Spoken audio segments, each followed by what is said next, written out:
Let's look at the rest of the Pac-12. Speaking of Oregon, 3 teams, they have 1 loss. Does an AAC 12 team make the playoff for the first time since 2016?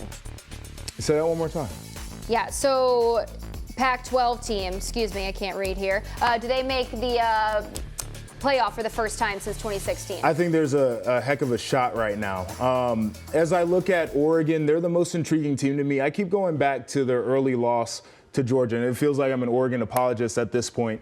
So you get blown out of that game. They lose by 46 points or whatever the case is. They've got a new head coach who's going up against the guy he used to work for. They're playing in a neutral site game that's not really a neutral site game because it's right down the street from UGA. Like, there were a lot of things that the deck was stacked against them in a lot of ways. I think that Oregon has played as well as anybody in the stretch since that first game. Then you start to look at who they have on their schedule. So they'd have wins over UCLA, Washington, and Utah. In this case, that they would make a run at it. That feels like a team that deserves to be in the college football playoff. But UCLA, a team that I already mentioned, they've got wins over Utah and Washington. They've got the big one out there in USC, the team that we were just talking about.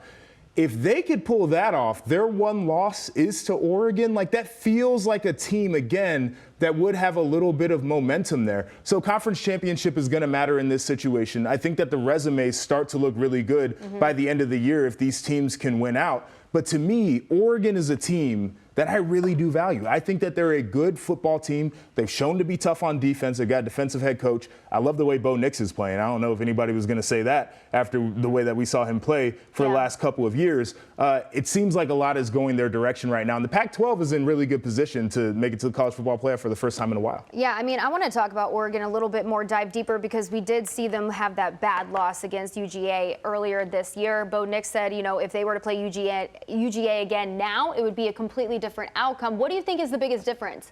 I just think they're a more experienced, better team right now. And I think that they have found out through the course of the year what they can be at their top end. This is a unique thing, and I'll relate it back to when I was playing. So in 2014, we had a brand new defensive coordinator, the year my Buckeyes won the national championship. So at the beginning of the year, we had some hiccups that we had to get over. We lost to a bad team that we should have never lost to. Ended up being good enough by the end of the year to win a national title. I look at this Oregon team very similarly. They had a bunch of new people teaching new concepts in that building. There's a lot to figure out when it comes to that. But over the course of the year, teams evolve. Some teams get better, some teams get worse. This Oregon team has consistently gotten better, and to me, it feels like it's a team that should be right there in the conversation.